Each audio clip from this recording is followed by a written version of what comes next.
Live from Austin, Texas, with host Rosie Newberry. Local trends, shopping, and more.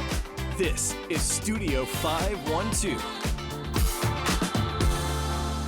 The following portion of Studio 512 is sponsored by the American Heart Association. Y'all, the 2025 Austin Heart and Stroke Walk is just around the corner. It's coming up on November 16th. Joining us now to talk about ways to get involved is Mallory Sumner, and we're happy to have her. Mallory, good morning. Good morning. Let's talk about the Heart Walk, the importance of having it, and how you got plugged into the Heart Walk. Well, this is my 5th time to participate in the Heart Walk, and this particular Heart Walk is going to be a great event downtown Austin. But I got involved in the American Heart Association because my oldest daughter, Malia, was born with a hole in her heart. So when she was 3 months old, she had to have open heart surgery. Oh, Mom, that's so tough. Yeah, she's a brave, tough little girl, far braver than I am. But she had that surgery here in Austin and has really just thrived in this community. And it was her that prompted me to want to get more involved. How do I give back to this community that really gave me the gift of her life? And I think about the impact that the American Heart Association had on her treatment. And then several years ago, one of my really good friends, her father unexpectedly passed away from a heart attack. And she single-handedly raised over $20,000 for the American Heart Association Heart Walk that year. And it just sparked something in me to say, I've got to get more involved. So between those two inspirations, and then just being in the health and wellness field, I work for Blue Cross and Blue Shield of Texas, and so we're really focused on community involvement and promoting healthy behaviors in the communities that we live in. So I can't wait to be out with the community November 16th. You're there 6 ways to Sunday, girlfriend. I can't. We're going on the long walk. There's a short walk and there's a long walk. Me and all the kiddos and family, we're going to be out there. So let's talk about that long walk and short walk. Yes. Can you give me the two different versions real quick? Yes, and first of all, we're talking about an awesome setting. I took a peek at the 10-day forecast. I don't know if Nick and Kristen will agree, but it looks like it's going to be a good forecast. You can go on a short, quick walk under a mile. There's a longer course just over 3 miles, all centered around Waterloo Park, downtown. We've got the Capitol in the background. Just so much fun. Fun activities for the family. My kids like to describe it as a festival. So if you're looking for something fun to do with your kids downtown and get really involved in an organization that matters, that's the place to be. This is the place to be. And there are activities for kids. Not only that, but people can learn CPR with the hands-only training that you guys do now, right? That's right. And it's so important. Being a part of the American Heart Association, I learned ways to help create a nation of lifesavers. And that's really making sure that Austin is one of the safest communities if you have a cardiac event. There's so much that we as bystanders might not know how to do that we can do to help save a life, and you'll be able to learn that hands-only CPR technique at the Heart Walk. That's incredible. Anything that you want to mention for the kiddos? Well, last year I found spotting of bevo and blue bear out there, and if the kids of the community are anything like mine, there's a lot of vendor tables out there, and there's stickers, there's swag, there's breakfast tacos. It's just an amazing community event. That sounds good to me. Let's talk about how the money raised at the walk directly supports AHA's mission. So AHA in Austin has done really wonderful things. And in particular, the Heart Walk is focused on, like I mentioned before, creating that nation of lifesavers. So the goal of the Austin American Heart Association for this Heart Walk is to be able to take that training out into the community so that Austin really is the safest place to have a cardiac event. And what is the goal, just so I know? Money-wise, what are we looking for? Numbers of people showing up? Well, we'd love to have over 5,000 people at that event. Wow. We are on track to raise more than we raised last year, so we're looking to raise over $700,000 this year. So Incredible. Huge community impact.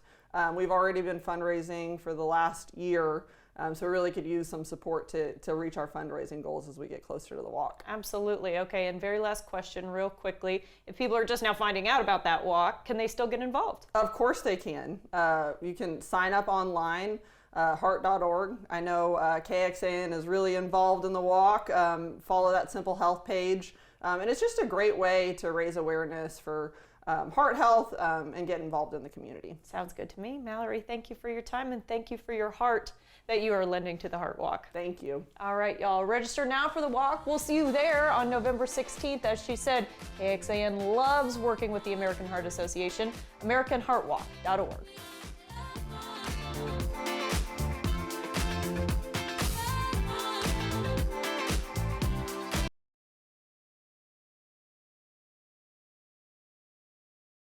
The CW network is bringing romance to prime time with 6 original movies inspired, wait for it, by Harlequin bestsellers. It all begins Sunday night, November 16th, right here on CW Austin with Montana Mavericks. The movie star, Catherine McNamara, is joining us to tell us more. Catherine, hello, good morning.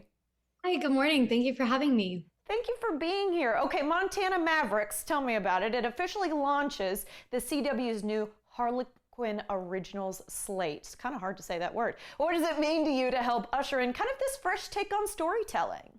I mean, it's wonderful. You know, I've had a long relationship with the CW from Arrow to Walker Independence, and now to be back kind of headlining this next chapter, for lack of a better word, with Harlequin books. It's really wonderful because we get to bring the classic heart and the romance of the Harlequin novels and modernize it with a CW rom-com twist. And who doesn't want to fall in love with a cowboy, you know? Yes, absolutely. And a happy ending, you know, where things like are all going to turn out right in the end, because I have a feeling that's the way Harlequin novels go. Okay, and Montana...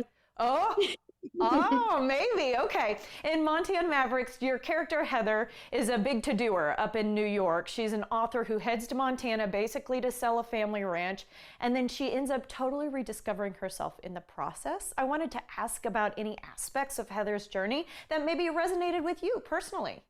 Well, so many. I mean, I think, you know, as an artist, or as anyone who's passionate about whatever their career is, you're always trying to reach that next goal and pursue that next chapter of your life. And that's exactly what Heather is doing. But every time I go home, I find myself reconnecting with my family history and sort of where I came from and my roots. And that sort of grounds me and kind of re-allows me to freshly start into whatever my next chapter is. And that's where Heather's at.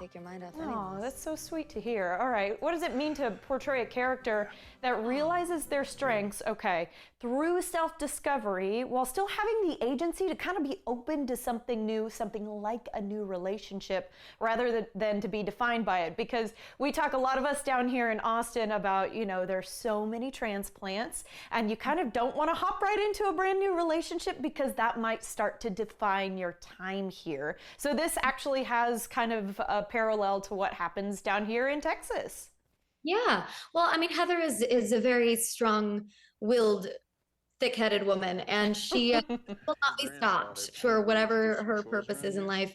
But I think that's kind of the most beautiful thing about a new relationship sometimes, is the fun is discovering your dynamic with someone else and seeing how you two work together and learning that other person, while also the hallmark of a great relationship is being able to keep discovering things about yourself independently as well. Lovely. And we have a beautiful heroine, and I looked him up. He is a hunky dreamboat. So Harlequin romance it is. Okay. And there's a huge friendship component. This is maybe one of my favorite parts, because Heather brings along her 2 besties out for the ride to Montana. So how was it portraying female friendship and support, such a big portion of this in the context of something like a holiday romance? Yeah, I mean, look, it's a CW tradition, you know, from Gilmore Girls to Gossip Girl to the DC universe to everything in between. Female friendships run deep on the CW.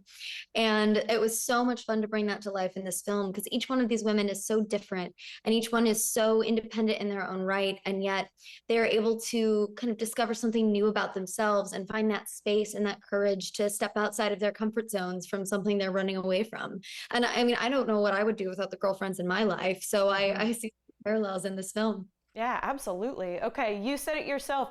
Arrow, Walker Independence. You've been on the CW multiple times. So in a way, Montana Mavericks is a bit of a homecoming for you. We're happy to have you back. How does it feel to return to the CW?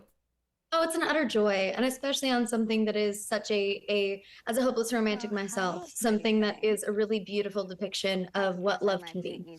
And I've had a lovely relationship with CW from Green Arrow to Walker, and now it's a new kind of Western. Whether you're in as a Midwestern girl myself, whether you're in the 1870s or today, there's still a romance to a Western that is undeniable. Absolutely. Okay, I wish I could keep you longer, but we'll have to let you go. We appreciate your time, Catherine, and congratulations on the new movie. Guys, be sure to catch Montana Mavericks on Sunday, November 16th, right here on CW Austin.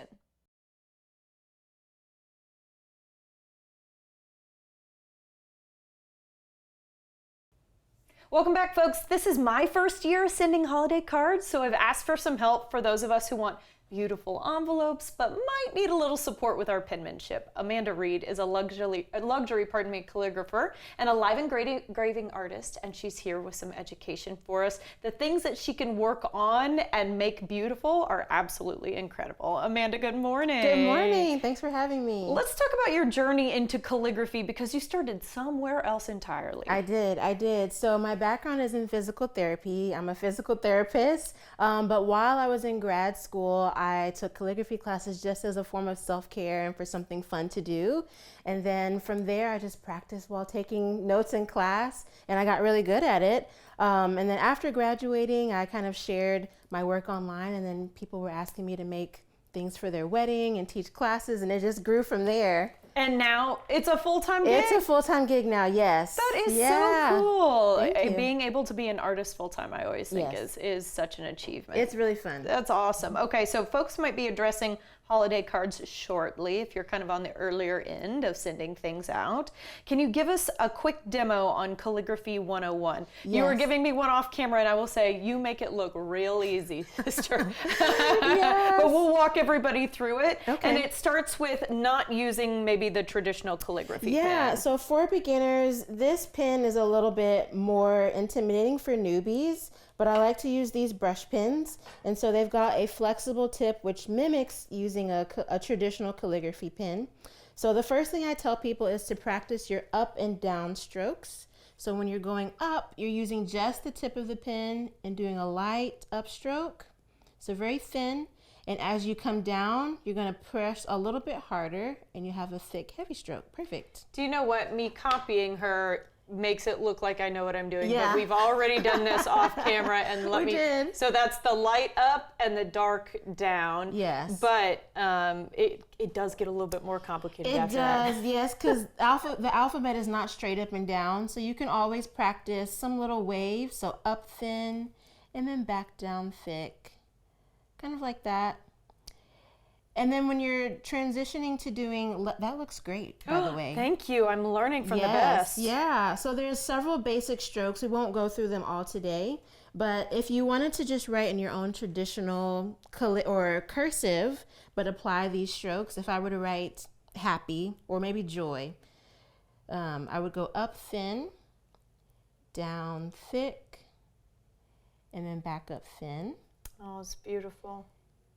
And you're just applying that principle of up thin, down thick, up thin, down thick. And calligraphy is really like a slow practice. You said that actually that's one of the easiest things for people to mess up, is that we want to do well on it. So Yes. we're gripping that pen a little bit Yeah. tighter, and that's the wrong thing to do. Yes. You want to have a nice loose hand whenever you're writing in calligraphy so that you don't have a tight, I call it the death grip. You don't want the death grip. Okay. Yeah. And I told you I write in block letters in all capitals, and you said, can you do cursive?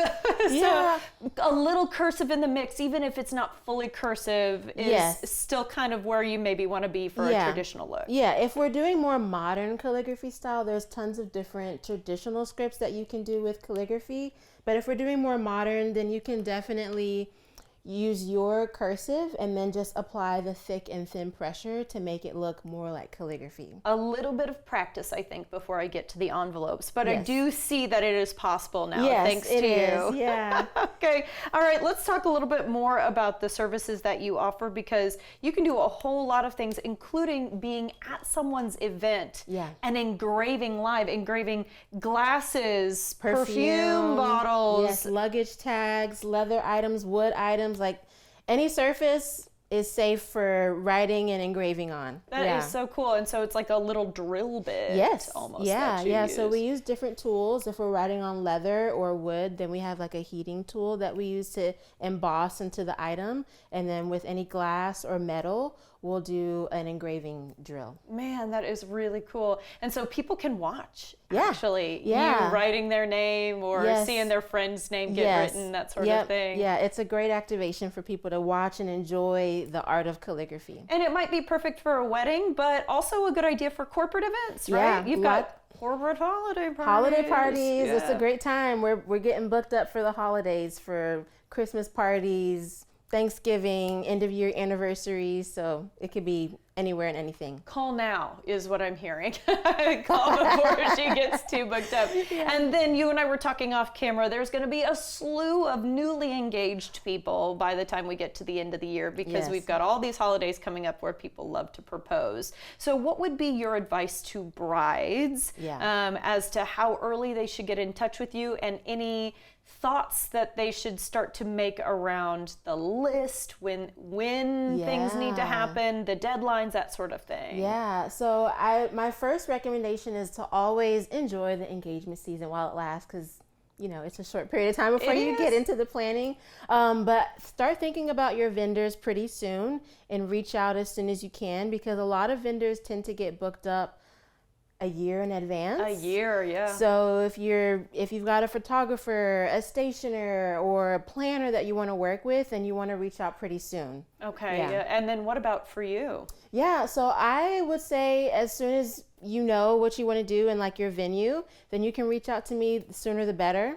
And Yeah. then let's talk about customization, because I think, it looks like you can do anything that a bride is really asking for. Yeah. So we recently did a wedding where instead of traditional tent cards, place settings, we did luggage tags for the escort cards for everyone to know where their table seating is. Oh, that's really cool. Yeah, so we can get really and creative. something to fly home with. Yes, yeah. Yeah. Everyone was traveling. It was like a destination wedding, so everyone got luggage tags to take home. So just need to get in touch with you and start that conversation. Yes, yeah. Okay, Yep. all right. Sounds good to me, Amanda. Thank you so Yeah. much. Thank you. We appreciate it. God, she's good at what she does. All right, check out Amanda's luxury calligraphy and live engraving services. Learn more about booking her at amandareeddesigns.com.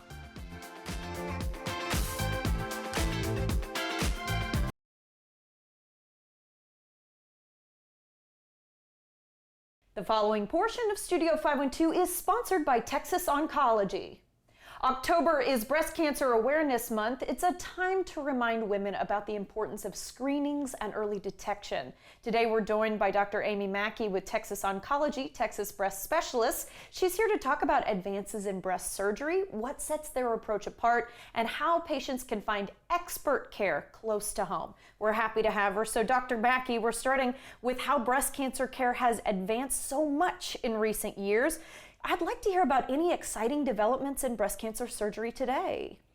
I think there's a lot of new things coming out on the horizon. I think breast surgery as a whole has changed over the last, 30 or 40 years. Historically, we used to offer really lumpectomy or mastectomy.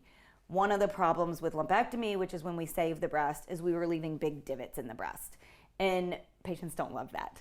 And so what we're really trying to do is say, okay, well, can we do a lumpectomy but also preserve the cosmetic part of the breast? And so by doing that, what we're gonna now do is oncoplasty. On the mastectomy side of things, we now do nipple-sparing mastectomies, where we're able to do a nicer sort of reconstruction with that. And then we also are doing some nerve-sparing stuff with mastectomies, which is hopefully gonna be able to preserve some of the sensation of the nipple. What sets your approach apart from other breast surgery programs?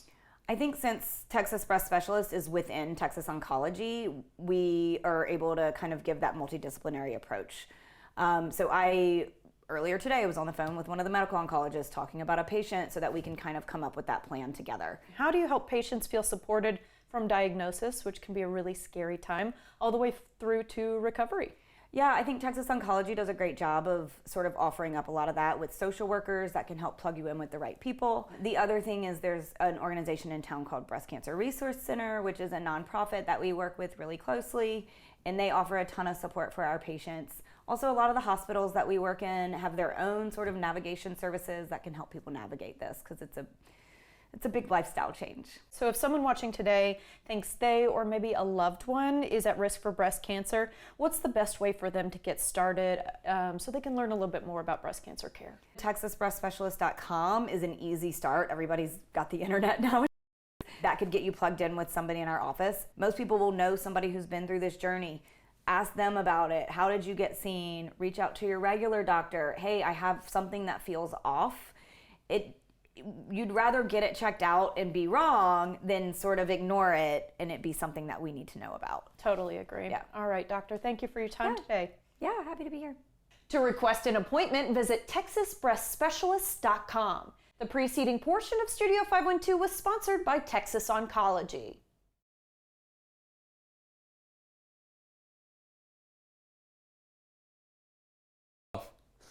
Welcome back, everybody. Cooking is not for everybody, me included, and the holidays are just around the corner, so our friend Ali Khan is here to help with local Austin spots, ready to make your Thanksgiving meal quick and easy. We love to hear these words. Ali, good morning. Well, that's a big promise. I can't guarantee it's going to be quick and easy, but it's going to be quicker. And easier. Easier. I'm here for the You said to me off camera, this is actually something that you could be on a soapbox about for a while because we're going to run out of time. Thanksgiving is a time for splurging. Yes. But really, it's so few people have the number of ovens and burners and amount of refrigerator space that they truly need. I mean, here's the problem. You literally are saying, hey, I'm going to cook for 20 people, 12 courses. When does this happen? This doesn't make sense. Thanksgiving. And so I think really it comes down to like doing some advanced cooking.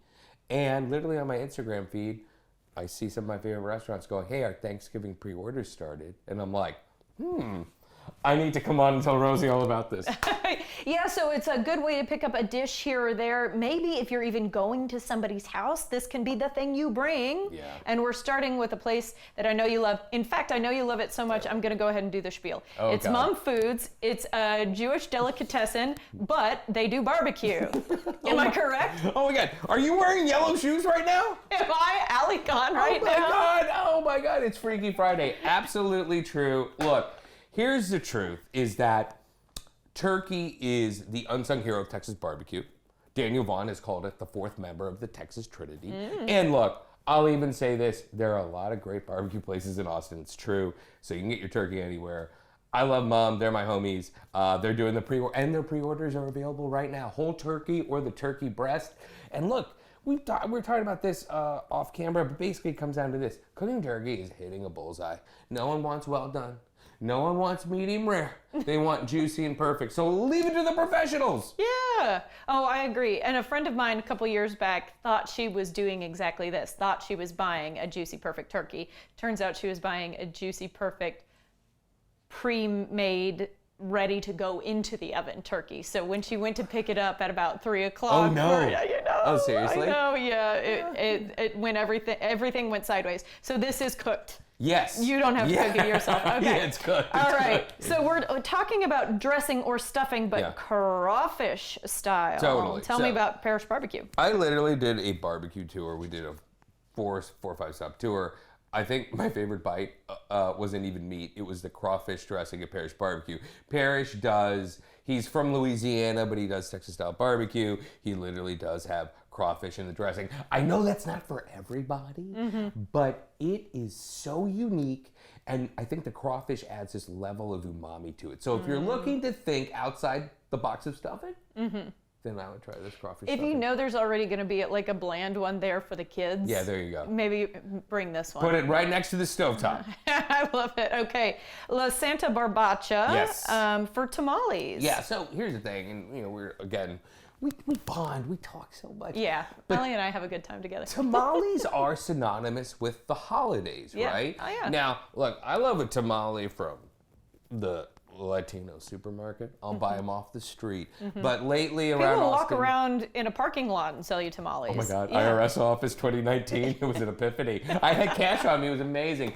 But I do love the fact that, you know, some of the more celebrated taquerias are now doing tamales. My pick is La Santa Barbacha. They do this special family recipe barbacoa, and they just put a lot of love into it. And look, the tamales aren't cheap, but they're worth it. It's Thanksgiving, you gotta splurge. You gotta splurge. Okay, splurge. and I'm gonna follow up on that barbacoa because Okay. you have said something to me that I was shocked to hear. It's the only taco that you feel is worth paying for as a breakfast taco. Oh my item. God, you're gonna kill me around town. Okay, I would say this. Because they put barbacoa meat into it. It's, yes, their breakfast taco is, I will say this, La Santa Barbacha makes the most beautiful, photogenic breakfast taco I've ever seen. And it is, you're darn right, it's worth every penny of that $4 or Thin $5. sliced avocado. Like it's a sushi restaurant. I'm serious, it's amazing. Check the gram. Or Okay. check my gram. How about that? Well, Amanda Rockman, I know as patisserie chef from around town. Yeah. Rockman Bakery Yes. is what she has created. A brown sugar meringue dolce pumpkin pie. Yeah. That sounds pretty good to me. It's pretty over the top. Look, you know, we all know what pumpkin pie is. It's pretty classic. You can make it. You can buy it at the supermarket. But again, take a big swing. It is Thanksgiving. And by the way, she was a pastry chef at L20, which was featured in one of my favorite Anthony Bourdain episodes ever. So I'm like, what a flex. You can basically say, this well, pumpkin she's pie. worked around town for a long time, Yeah, so this is like so cool that she's got her own spot. Yes. Yeah. Yes. Yes. And you know what? Go big or go home. This is the thing. People tend to forget about dessert. It's pretty important. You know, put all that money into your heritage breed, pre-brined turkey. How about, you know, a little heritage pie, you know? I agree. Dessert's the most important portion of the meal for me, so I am paying attention. Yeah. My thought was that I was going to hack the whiskey cake recipe because I'm sure there are some copycats out there because I do love kind of a sticky toffee pudding Oh, are you a style. little unconventional with the I dessert? like to go a little you unconventional. Are. That's where you flex. Yeah, because the pumpkin pie is not for me, but I'm willing to try the Rockman pie. If you don't do turkey, what would you do? Ham. You know what? Ham rocks. Now I can throw everything I just suggested out the window because I Talk didn't for a think about lot ham. longer about I know. this because turkey is never anybody's first choice, but it's the thing we do at Thanksgiving. Ham's underrated. Ham's underrated. Ham's underrated. Get a honey baked ham. I tell you what. All right. For more foodie tips and his latest bites, visit AliKhanEats.com.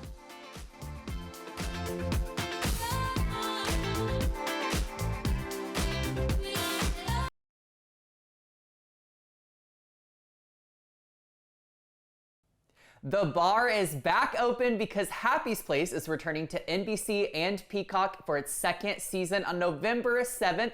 And ahead of the season premiere, stars of the show, Melissa Peterman and Belisa Escobedo, join me now. Hi, ladies. How are you?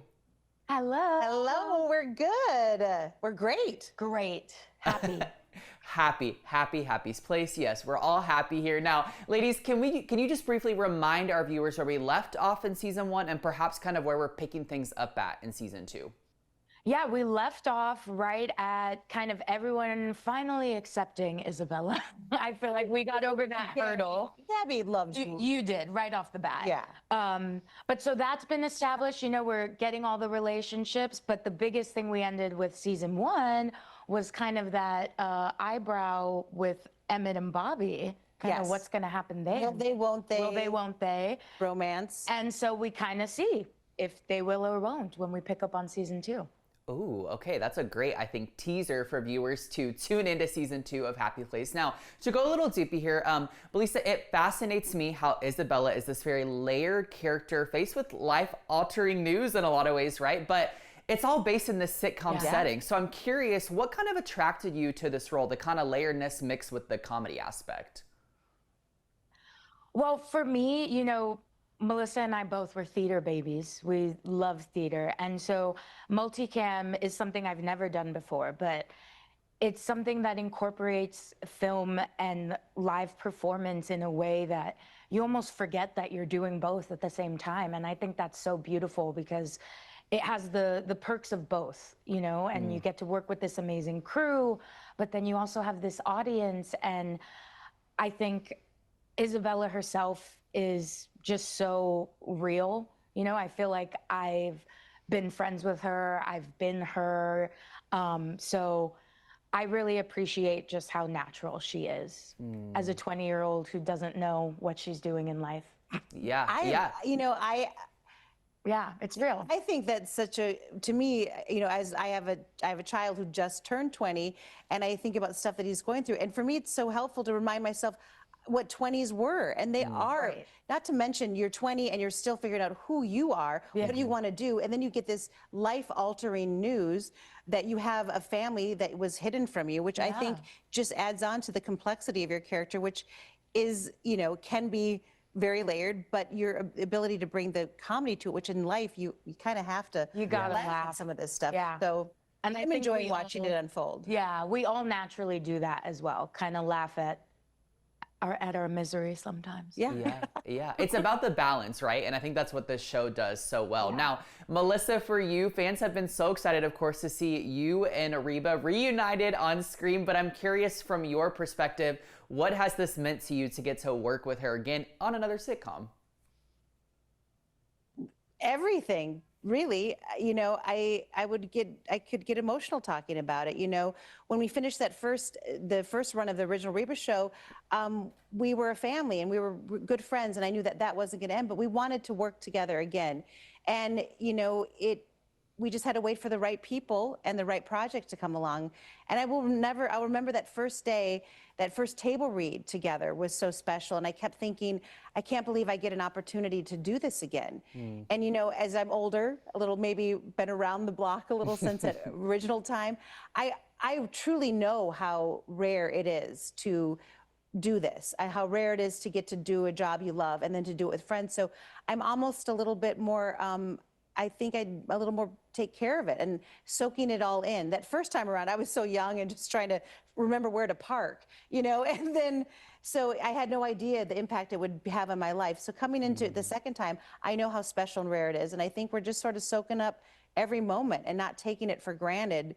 Every day you get to do what you love with great people and hopefully make people laugh and forget about their own troubles for a minute or two, you know? Yeah, I love that. I think that's really special, and it's important, I think, for people to see that and understand that as well. Now, one more question related to kind of Reba. So I know Steve Howey made a guest appearance in the first season. Can we expect any of your other former Reba co-stars to pop in for season 2? Joanna Garcia, Cheyenne from the original Reba show pops in, and it was, but she, as always, she's so funny. And I think, you know, Love her. people don't even, I mean, I know they know how funny she is, but she literally crushes it and brings the house down in this episode. And I think she gets to do something that I'm sure she's wanted to do for a long time. Yeah, and she's such a diva, but not in the way of like, oh, she's a diva. It's like, yes, diva. Like, okay, diva. And I love her. And my favorite part was between like takes and stuff that, you know, we're just catching up. Like, just I loved hearing their stories. Oh my gosh, it was awesome. Yeah, yeah. it's So probably we're a very very excited that Joanna's back. Yeah, I was gonna say, Belisa, for you, that's probably a very fruitful experience to get to hear from them and learn from them. Something that I love so much about this show, and I think it's probably my favorite thing, is kind of this underlying message throughout the whole thing that for a lot of us, chosen family is almost more important or maybe more vital than blood, right? And so I'm curious, why do you think that message is so important for the show, and maybe even why that's important to the two of you? Well, I think for me, you know, chosen family is community. Community is family. And so I think especially in the times we're living in right now, the only thing that's going to get us through and make us stronger is having a community. And so for some people, I think you can find community in the oddest of places, in the places you'd least expect it. And so that's what I love about this show, is because I don't think Isabella ever would have thought she'd find community in Knoxville, Tennessee, you know, but she did. And it saved her. It really like revived her. So I find that message so important. Yeah. And no matter if you have a really good, supportive, tight-knit family or you don't, maybe you do and you don't live near them. Maybe you don't and you have to figure it out. And I think that resonates. And for me, moving to LA from Minnesota, and I still have wonderful parents and a family, but I was alone, and that community I established here saved me and got me through those struggling years. And there's so many times in your life where the people you are working with, or the people that are your neighbors, or that you're somehow inexplicably thrown in with, they become the most important people in your life. Yeah. And they are your family. And so I love that theme. And I think right now, sometimes you need to choose a family. Yeah. You do. Find your people. Find your people. Yeah, choose a family. I love that. And I love what you said too, because I just moved very far from home, kind of for the first time in a sense as an adult anyway. And so I'm definitely working through that right now, that kind of chosen family aspect. Well, ladies, thank you so much for your time. You can catch up on season 1 of Happy's Place on Peacock and tune in to the second season, both on NBC and Peacock. Thank you both.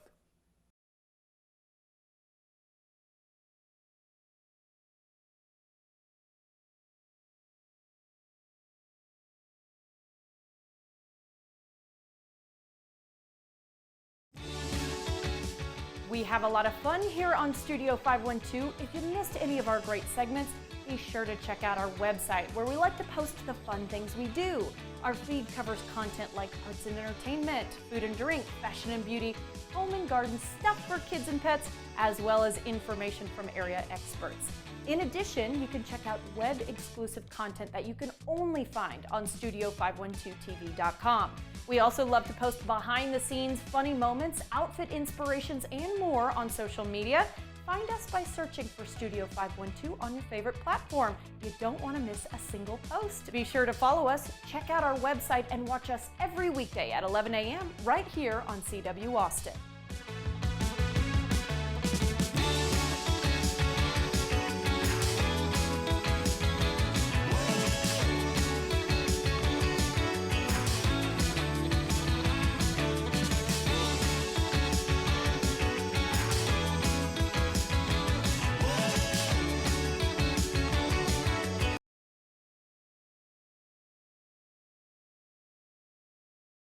Content segments during Studio 512 were paid for by Texas Oncology and the American Heart Association.